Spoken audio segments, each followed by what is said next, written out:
Oi, pessoal, boa tarde. Olha o peso desse painel aí, hein, gente? Vamos ver. Vamos lá. Bom, pessoal, o título desse painel é Liderança tem gênero? É a governança a favor da quebra de preconceitos. Então, a gente está falando aqui claramente de uma questão de mudança cultural da sociedade e das empresas, né? Ah, eu estou no mercado há mais de 30 anos e é muito comum ainda hoje eu ter que explicar para pessoas por que a diversidade no topo é tão importante. E eu procuro dar uma explicação que satisfaça também aos ouvidos masculinos, porque precisamos deles para mudança. E eu sempre falo o seguinte, olha, as empresas elas vivem de avaliação de riscos e oportunidades. Então, mentes iguais, elas impedem a mudança. É preciso que a gente tenha olhares diferentes para que a gente possa fazer melhores avaliações de riscos e oportunidades. E esse é um discurso que os homens entendem, então é o que eu tenho adotado para mim. Uma outra coisa também que eu adotei como discurso, quando questionam a questão de abrir espaço para as mulheres, eu sempre falo, escuta, os homens a vida inteira quiseram 100%, a gente só quer 50%. Só 50%, 50% já está bom, então está tudo certo. Bom, vamos lá. A gente vai fazer um hard talk aqui com as meninas, porque eu gostaria de fazer uma pergunta específica para cada uma das empresas, porque eu acho que é mostrando bife, né? Como a coisa acontece de fato, na verdade, que a gente aprende mais, e depois vou fazer perguntas para que todas respondam. Então, vou começar com a Michele. A Michele hoje é diretora de ecossistema e relações com a sociedade. Ela ocupava anteriormente um cargo de diversidade, inclusão e saúde mental, e isso me chamou muito a atenção, achei muito curioso. Então, eu queria entender em que contexto esse termo saúde mental, como ele foi acrescentado ao cargo, e se nessa jornada de inclusão é mais desafiador para as mulheres ou para os homens encarar a jornada de evolução, de transformação, ou para os dois, não sei. Obrigada. Foi. Obrigada. Olá, gente, tudo bem? Para mim, é fundamental quando a gente tem que falar de saúde mental, porque ela é base de qualquer indivíduo, de qualquer pessoa. Se você está dentro do ambiente corporativo, se você está dentro da sua casa, se você está num parque interagindo, correndo, você precisa dessa estabilidade, dessa estruturação. A gente não tem como existir sem estar conectado e respeitar a questão da saúde mental.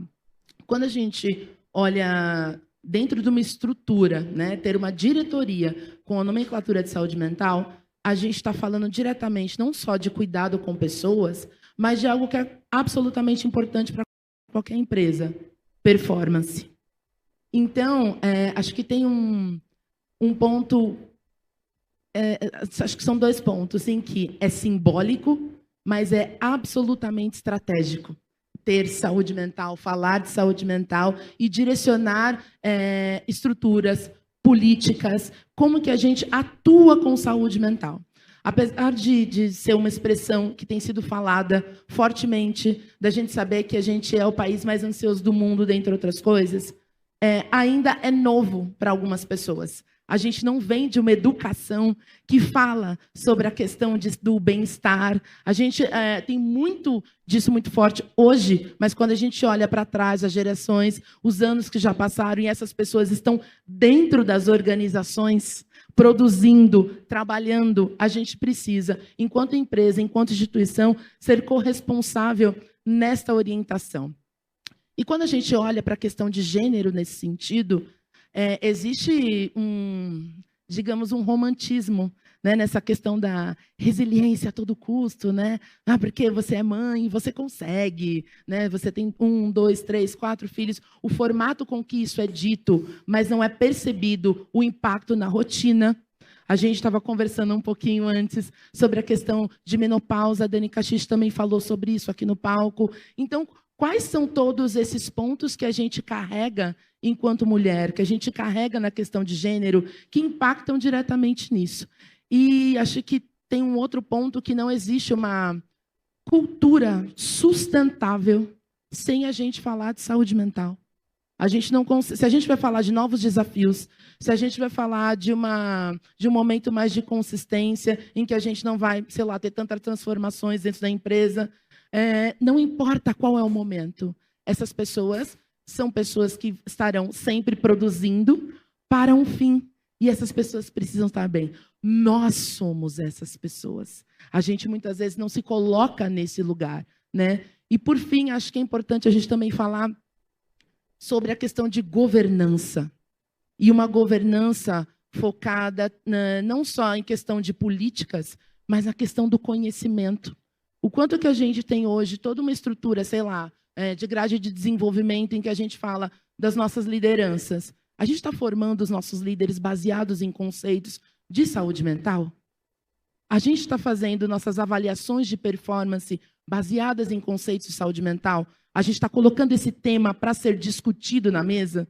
Muitas vezes a gente fala sobre, sei lá, vamos pegar um skill de comunicação. A gente vai discutir sobre o que aquilo significa. Mas como que aquilo se correlaciona com a cultura que a gente tem, com o perfil de liderança que a gente tem e, principalmente, com quais os conceitos de saúde mental que permeiam isso? Às vezes a gente tem uma avaliação de performance que é o mesmo modelo há 10, 15 anos. E acho que é uma pergunta importante para cada um de vocês. A sua avaliação de desempenho, né, de performance, ela é a mais coerente com isso? Né? E assim, acho que tem N aspectos que a gente tem percebido também da mulher, né, da questão de gênero, que a gente também direciona para esses pontos e que a gente consegue ver uma evolução importante dentro disso. Perfeito. Eu fico super feliz, tá, de ver que a Ambev enxerga dessa forma, porque é uma grande empresa. Eu acredito que as grandes empresas elas têm poder econômico e impacto para fazer transformações e inspirar. Eu, pessoalmente, trabalhei muitos anos para o segmento de bebidas, participei de toda a construção da cerveja de Desce Redondo para a escola, trabalhei para o Grupo Campari, Sagatiba, Companhia Cervejaria Heineken, Kaiser. E na minha época, gente, só tinha homem. Às vezes eu era a única mulher na sala, às vezes tinha duas. E faziam piadinhas, porque eu usava salto. Vai fazer rota de salto, rota é sair de manhã para ir visitar os bares e tal. E aí eu li recentemente, Viviane, que os cargos de liderança na Diageo já são 50% mulheres. Eu achei extraordinário, porque assim, no marketing a gente já vê, né, tanto nas cervejarias como nas empresas de bebidas quentes, que tem muitas mulheres, inclusive a Paula é a liderança, né, principal, é a CEO da Diageo no Brasil. Eu queria entender em que momento começou essa virada na Diageo, se tem alguma coisa a ver com a chegada da Paula, ou se foi uma coisa anterior. Conta essa história para a gente, por favor. Claro. Primeiro, obrigada, é um prazer enorme estar aqui. Eu sou Viviane Besani. Acho que eu trouxe a torcida organizada aqui. Só para explicar, a Diageo ela produz whisky Johnny Walker, gin Tanqueray, vodka Smirnoff, né? E esse foi um trabalho que já começou há um tempo, porque a Diageo tem como princípio, além de dar resultados, causar impacto positivo na sociedade. Então, o programa de Espírito do Progresso traz algumas vertentes para a gente colaborar com isso, e equidade é um deles. Não é à toa que a presidente global é uma mulher. Perfeito. Então, hoje a gente tem a Paula aqui. Legal. No Brasil, a gente tem 55% de liderança já feminina. Então, já não, né? Liderança feminina. Então, isso já é um trabalho que vem de longa data, com várias iniciativas que ajudaram nisso. Eu estava contando que eu acho que a grande iniciativa foi a licença familiar de 6 meses para homens, mulheres, casais homoafetivos, que a gente implementou há 5 anos. E hoje, tanto homens como mulheres usufruem disso. Os homens têm 100% de adesão. Então, quando homens e mulheres vivem a mesma realidade, é muito mais fácil também emplacar essas mudanças. Mas eu acho também que isso mudou porque a empresa a sociedade percebeu que bebidas como essa, como o uísque, que a gente sempre via o homem sentado de terno masculino com aquela dose e o charuto, já não é mais um campo só para homem. Isso é um campo também para as mulheres, né?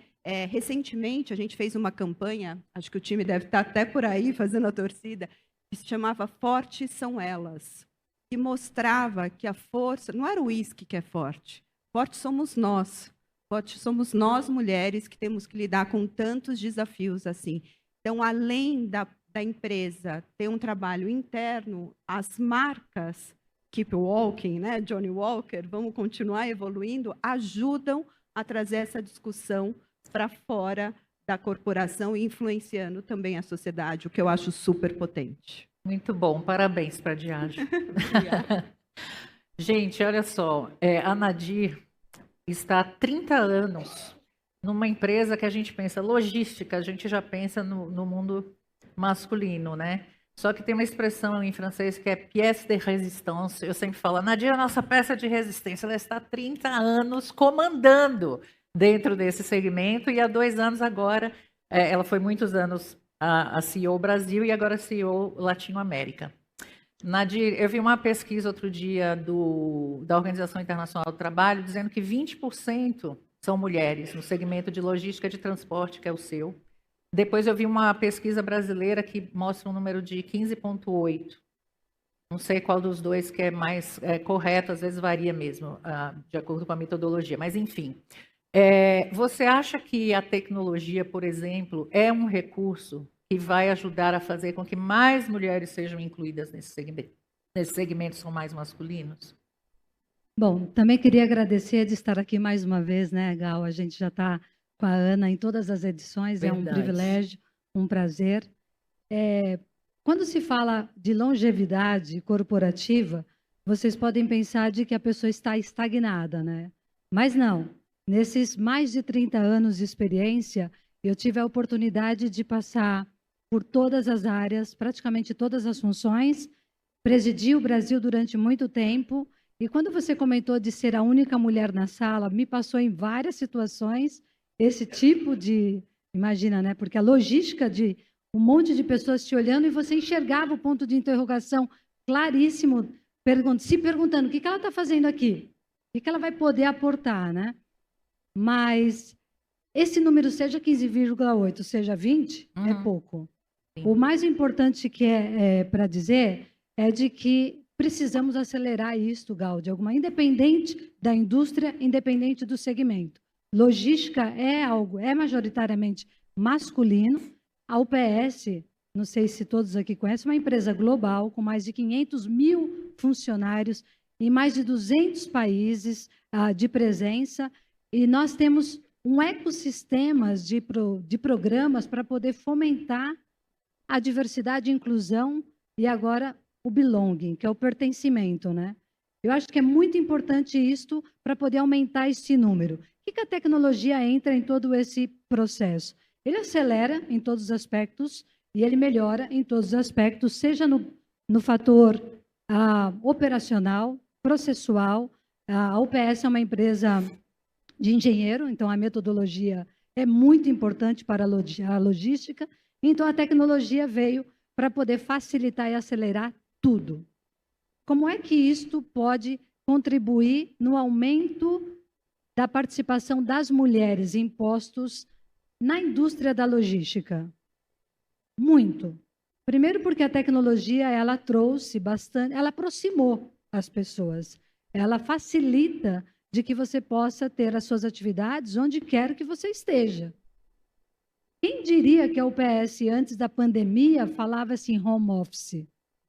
Never. Até porque a operação não pode ser home. A operação... Quem é que vai entregar o seu pacote da sua casa? Não tem como. Alguém tem que apertar a sua campainha, alguém tem que entregar o seu pacote, alguém tem que entregar o seu medicamento, né? Então, a logística, ela de fato, o home office, ela é um híbrido. Então, a operação tem que estar na operação. Outras atividades podem estar, sim, em home, pode estar em outras localidades. O meu chefe está na Alemanha, o meu segundo chefe está no México, e um monte de cowork está em qualquer lugar do mundo. Agora, além disto, além de criar toda essa flexibilização de jornada, esta oportunidade, o fator principal, a tecnologia ela não traz, porque ela te ajuda e ela te facilita até certo ponto. O que é mais importante para poder, de fato, as coisas acontecerem, Gal, é as empresas terem a cultura de fomentar, de que isto, de fato, vai acontecer. E esta cultura é muito importante. que venha da liderança. A UPS, nossa CEO, também é uma mulher, pela primeira vez. A UPS tem 117 anos de existência, primeira vez mulher, Carol Tomé, de 2020 até hoje. Ela pegou a pandemia, que foi a pior fase da história, dos últimos 100 anos de história, porque a outra pandemia foi depois de 100 anos, e ela continua agora no olho do furacão, como dizia a Paula Belize agora há pouco, porque pós-pandemia, para a logística, continua sendo grandes desafios. O número 3 da UPS, porque o número 2 é a operação dentro dos Estados Unidos, que tem mais de 300 mil funcionários, também é uma mulher, a Kate Goodman. Então, isto, depois que a gente percebeu que a liderança, que a cultura, ela fomenta, ela te ajuda, ela contribui, ela colabora, ela cria esse fator de parceria, de fato você se sente que você é parte, de pertencimento, de que você, de fato, você pode acreditar, de tomar posições que sejam demandantes, estressantes, todas, né? Como a logística é bem demandante, mas ela sabe que vai ter o apoio, vai ter o suporte necessário para poder lidar com isso. Parabéns para o UPS. Silvana, eu vi recentemente uma entrevista sua. Bom, o Bradesco tem uma cultura super conhecida, né, uma cultura forte, de décadas, enfim. E na entrevista você falou que a empresa está passando por um processo de transformação dos negócios em conjunto com uma evolução cultural. As mulheres fazem parte dessa evolução? Legal, muito bom. Bom, primeiro deixa eu agradecer aqui o convite para participar. Estou muito feliz de estar aqui, é a minha primeira vez nesse evento, então é uma honra estar aqui, poder dividir e contar aqui a história do Bradesco. Eu estou há 1 ano no Bradesco, então estou muito feliz de estar ali. É isso mesmo, né? A gente está passando por um momento histórico na nossa organização, muito especial, porque o Bradesco fez 82 anos e a gente está fazendo uma transformação de negócios e a gente ressalta que é uma evolução cultural, né? Por que evolução?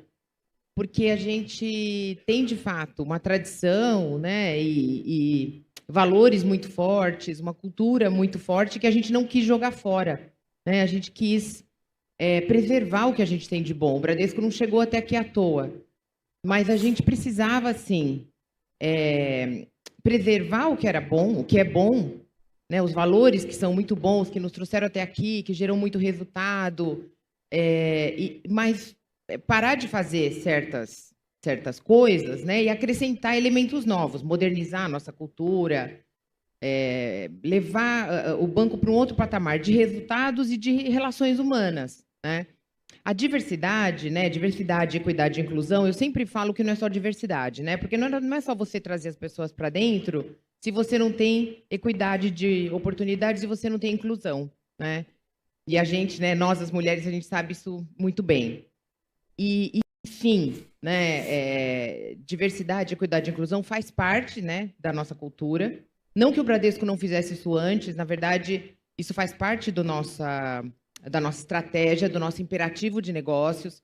O Bradesco sempre preservou isso, sempre trabalhou com esse tema. E falando de mulheres especificamente, a gente tem hoje metade do nosso quadro é de mulheres, mais ou menos 50% em geral. Nos cargos de liderança, hoje, nós temos 36% de mulheres. E na alta liderança, né, se a gente pegar a alta administração, a gente tem cerca de 20%. Mas a gente não está satisfeito com isso. Então, o nosso programa de evolução cultural, que a gente chama do Sou Bradesco, né, que tem 6 pilares, né, que é o Somos pelas Pessoas e Somos pelos Clientes, obstinados por resultados e orientados a desafios, e um time empoderado e unidos evoluímos, todos eles passam aqui por diversidade, equidade e inclusão, né? Quando a gente fala do Somos pelas Pessoas, o que é isso? É cuidar de todo o ciclo de gestão de talentos. E quando a gente fala disso, Gal e colegas aqui, né, a gente está falando de, com muita intencionalidade, né, com processos, políticas, né, programas, a gente, de fato, não só para mulheres, mas para todos os nossos outros grupos, né, seja ele de etnia, né, seja o nosso grupo que a gente tem o Longevibrar, o nosso grupo de LGBTQ e APN+, a gente, de fato, trazer mais pessoas, né, de fora do mercado, e o Bradesco agora tem contratado, né, mais, então a gente tem programas para trazer essas pessoas, para garantir carreira, desenvolvimento, mérito, promoção, e que as pessoas se sintam incluídas e vejam uma carreira aqui dentro, né, e fiquem conosco. E a gente tem também, a gente está trabalhando muito isso agora, um reforço no letramento dos nossos líderes, né, na letramento, conscientização, diálogo, através de diversas palestras, rodas de conversa. A gente tem o que a gente chama lá do Momento Soul, né? Que são essas rodas de conversa, esses momentos, né, em que a gente pode conversar sobre a cultura e como a nossa cultura tem que ser uma cultura orientada a resultados, mas também uma cultura que inclui as nossas pessoas e que passa também por saúde mental, que é um tema, né, um ambiente de segurança psicológica, um ambiente onde a gente tem menos comando e controle e um time que tem mais autonomia. Então, tudo isso está sendo contemplado para a gente chegar num outro patamar de conversa, de time, de uma maneira diferente de fazer negócio. Bom, a conversa aqui é sobre lideranças, né? Mas é uma trajetória, um caminho, e é por isso que essa discussão ela precisa abranger de maneira sistêmica toda a empresa, para que a gente vá destravando chaves que vão fazendo com que as mulheres possam chegar lá em cima. O 8 de março, que é um dia bastante celebrado, né, que eu sempre falo, não é o dia do sexo feminino, hein, gente? É o Dia Internacional pelos Direitos das Mulheres. Pessoalmente, eu não suporto ganhar rosas e desconto na depilação no dia 8. Odeio. Inclusive, eu recomendo a todo mundo que fala com os seus RHs. Não quero isso. Eu quero que meus direitos sejam respeitados. Obrigada. Porque não é o dia do sexo feminino. E todo mundo que fala, é o dia da mulher, eu falo, gente, desculpa, é o dia pelos direitos das mulheres. Não vamos esquecer isso. Mas, voltando. Me convidam muito para dar palestras, como devem convidar vocês aqui também. E toda vez que eu vejo que é uma coisa assim, é para as mulheres, eu falei, eu não quero pregar para as convertidas. Eu preciso que os homens estejam na sala, porque a gente precisa deles para fazer a transformação. Eles precisam ouvir, eles precisam entender porque é importante, inclusive para eles. Porque o impacto vem nos resultados da empresa, e acredito que isso interesse a eles também. Eu gostaria de ouvir de vocês, seja nas empresas que vocês representam ou de um modo geral, como vocês vêm vendo a participação dos homens nessas discussões, a sincera vontade dos homens de que as coisas mudem, porque eu tenho visto nessas palestras do 8 de março mais homens na plateia, o que me deixa muito feliz. Antes tinha 0. Hoje em dia tem, inclusive às vezes está até o presidente, vice-presidente e tal. Ao mesmo tempo a gente vê lideranças públicas, lideranças de grandes empresas, pregando contra a diversidade, então a gente está nesse momento de confusão total.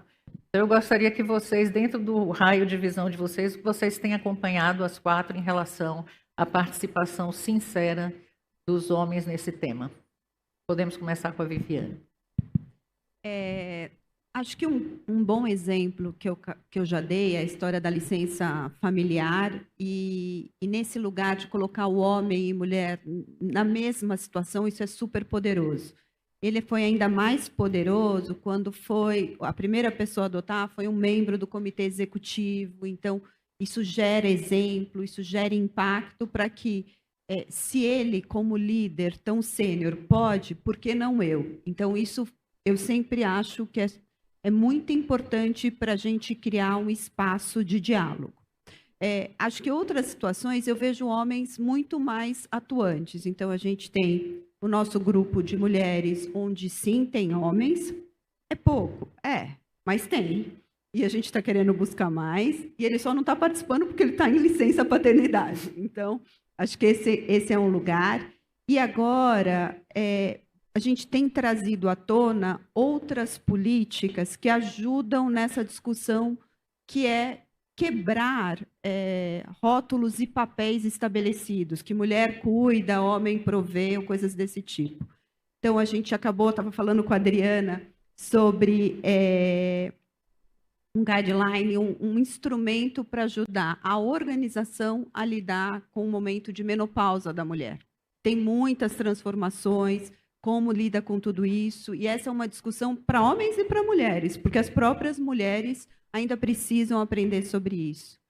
E um outro pilar que a gente recentemente lançou foi a política de cuidado para quem cuida, porque muitos de nós, mulheres e homens, Sim. estão nessa geração sanduíche que cuida de filhos e de pais.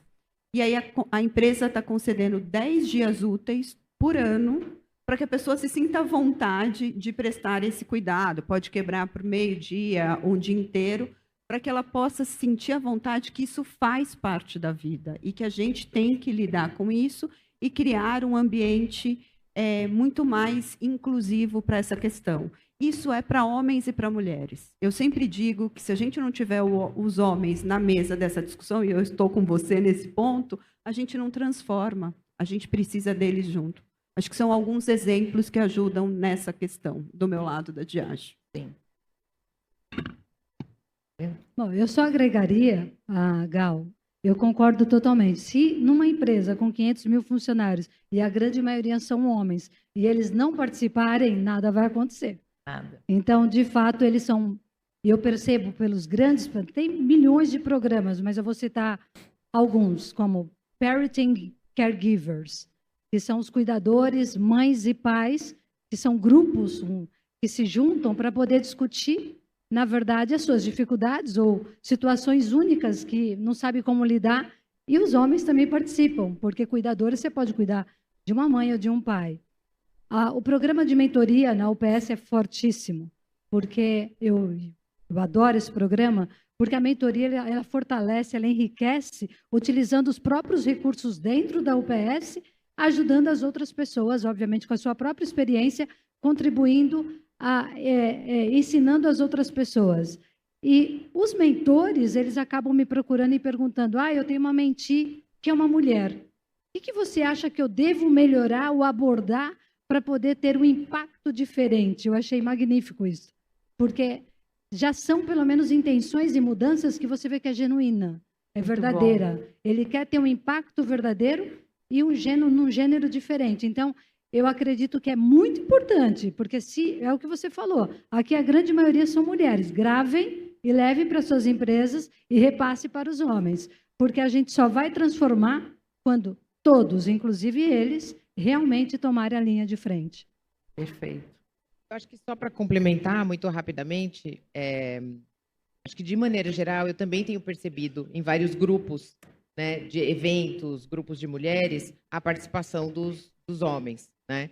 E cada vez mais homens mentorando mulheres, né?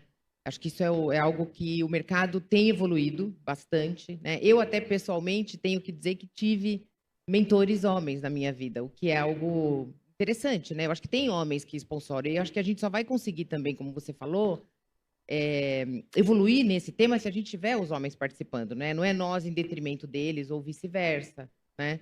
No Bradesco especificamente, eu falei desse número que a gente tem. Este ano de 2024, a gente, pela intencionalidade das nossas ações, conseguiu promover 31% a mais de mulheres.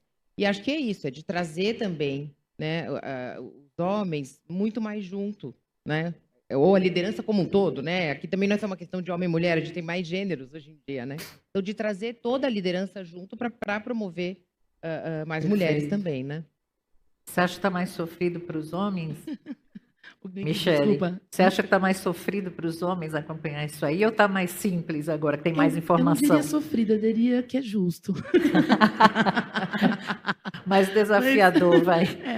Mas eu percebo que os homens estão criando novas referências. Eu acho que todas essas estimulações são importantes. Esse processo de mentoria, quando a gente olha, por exemplo, dentro de uma fábrica, a gente tem novas diretoras de fábrica. Então, mulheres na liderança, muitas vezes com vários times masculinos.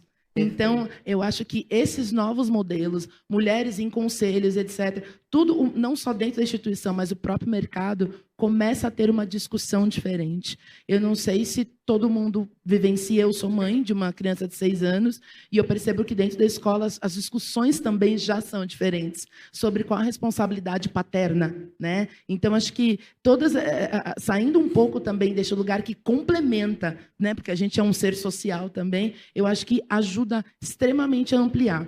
E voltando para a instituição, enquanto Ambev, nós tivemos um programa chamado Aliados. A primeira turma foi justamente com o board, digamos assim, com o Se Levam, para gerar essa conscientização e gerar esses modelos.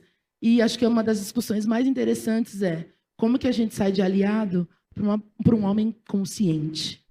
Porque não é uma questão só de estar aliado porque eu estou ajudando, porque eu estou sendo assistencialista, e sim porque eu sou consciente do meu papel e de promover essa mudança. E, por último, acho que o próprio resultado das mulheres nas cadeiras. Sem dúvida. Isso tem trazido toda uma mudança de mercado que reforça a importância e as características, né, que ter uma mulher numa cadeira de liderança traz de impacto. Perfeito. Olha, gente, eu estou aqui falando essas coisas dos homens, mas os homens são meus aliados, tá? É porque a gente precisa cutucar certos homens. Eu tenho 30 e tantos anos de carreira, como eu falei para vocês, eu passei 30 anos dentro do mercado publicitário, 29 para ser mais precisa. Eu tive 2 chefes mulheres em 29 anos. Eu tive excelentes chefes, homens, e o que eu vejo de característica em comum com eles é que eles eram homens muito voltados para as suas famílias. Eles tinham uma consciência muito grande, né, da importância da família, de ter uma vida familiar, etc. A vida não era só trabalho para eles, né? E eu tive uma gravidez gemelar atendendo a Ambev, que era uma loucura, porque é um varejo, né? É uma coisa estratégica e tática ao mesmo tempo, e foi tudo bem. Então, assim, eu sou muito grata também a esses chefes que eu tive que souberam conduzir suas empresas nesse sentido, né? Para a gente terminar rapidinho, o que de mais profundo, o que está lá no fundo do iceberg, que a gente precisa arrancar, tirar, revelar, para que de uma vez por todas as empresas compreendam que as mulheres devem ser líderes, e não que elas sejam líderes apesar de serem mulheres, mas que elas sejam líderes porque são mulheres. Aí eu gostaria que vocês dessem um conselho a empresas que estão representadas por mulheres aqui na plateia, como inspiração para quem eventualmente esteja tendo dificuldades com isso. Qual é o ponto que a gente tem que Acho que é uma provocação. Quando a gente está falando dessa questão dos soft skills, né, da mulher, a gente geralmente chega e senta numa cadeira que já está desenhada. Acho que a gente precisa começar a repensar o desenho daquela cadeira para que aproveite da melhor forma esses soft skills que a gente, enquanto mulher, tem e todos os resultados que a gente traz. Muito bom. Posso falar? Claro. Bom, como eu disse para você, eu acho que a cultura é muito importante, né? Você incutir uma cultura e uma mudança, uma transformação. Nós viemos de um modelo de liderança que era da assertividade, do controle e da competitividade. E passamos para um modelo de liderança de parceria, de sinergia, de colaboração, de escuta ativa, de sensibilidade. E essas características, quem mais as detém? São as mulheres? Nós. E são essenciais para uma liderança de agora para o futuro, porque a liderança de agora para o futuro, ele busca uma liderança de inspiracional. Então, esse modelo, eu gosto muito do modelo de liderança cabeça, mão e coração. A gente fala que é head, heart and hands. Que a gente pensa estrategicamente, a gente entrega, obviamente, porque todo negócio precisa ser entregado, deliverable, porém você inspira. No final do dia, você faz algo porque você faz por paixão. Nós entregar logística, eu não faço uma entrega, uma coleta, a gente entrega o que importa para os nossos clientes. Então, eu diria, Gal, que todas as empresas deveriam olhar que a liderança feminina não é uma exceção. Né? E tem que parar de pensar que as decisões têm que ser tomadas por concessão, mas sim por competência e por habilidades e resultados estratégicos que elas vão trazer, com certeza. Perfeito, concordo. Acho que só para complementar, Silvana, vou complementar a Nadir, porque eu acho que tem uma outra característica que ela fez a lista que eu acho super importante, tem o lugar da flexibilidade, que é e o lugar da habilidade que a mulher tem de fazer várias coisas ao mesmo tempo, e também um lugar da vulnerabilidade, né? Acho que a Dani Cachich falou um pouco sobre isso antes. Eu acho que essas são características que ajudam qualquer mulher a se transformar numa liderança ainda mais potente e muito mais autêntica. Então, esse eu acho que seriam as minhas palavras para complementar o que já foi dito aqui. Legal, bacana. E só para fechar, acho que o meu ponto de vista aqui que eu trago é que eu acho que, não só as empresas, mas eu acho que as pessoas têm que pensar o seguinte, né? Acho que a potência das empresas e das pessoas está na combinação dos homens, das mulheres, de todas as pessoas. Então, as empresas vão gerar mais resultados e cada um vai gerar mais resultados se tiver uma combinação. Não essa visão de que, sabe, um contra o outro, o homem contra a mulher é melhor que o homem é melhor que a mulher. Todo mundo pode ser um bom líder, né? Assim, potencialmente, porque cada indivíduo, né? Vocês já ouviram falar na singularidade do ser humano? Cada um tem as suas potências. Eu sou mais flexível, o outro é mais empático, o outro é mais analítico, o outro é mais comunicativo. Se você tem um board e cada um agrega aquilo que traz de melhor, estou simplificando aqui, mas é nessa potência que a empresa se torna mais criativa, que entrega mais resultados, que lidera melhor os times. É nessa discussão, é nessa interação que eu acho que sai o melhor. Então, quando a gente fica, sabe, o nós contra eles, eu acho que é aí que a gente perde. E muitas vezes a gente fica nessa discussão e daí não sai o melhor, né? Então, eu adoraria ver um dia em que, sabe, a gente aproveita o melhor de cada um e está todo mundo focado nisso e vamos para frente. E eu acho que aí o potencial máximo se realiza. Estamos lutando para isso. Vamos lá. Queria só registrar, gente, rapidinho, que hoje eu trabalho na Rio Bravo Investimentos, que é uma gestora, ou seja, mercado financeiro, que é a única que tem 58% de mulheres se a gente soma C-Level e diretoria. Então, palmas para o Bradesco, palmas para a Rio Bravo, palmas para Ambev, Diageo e o PS. Obrigada, adorei o painel.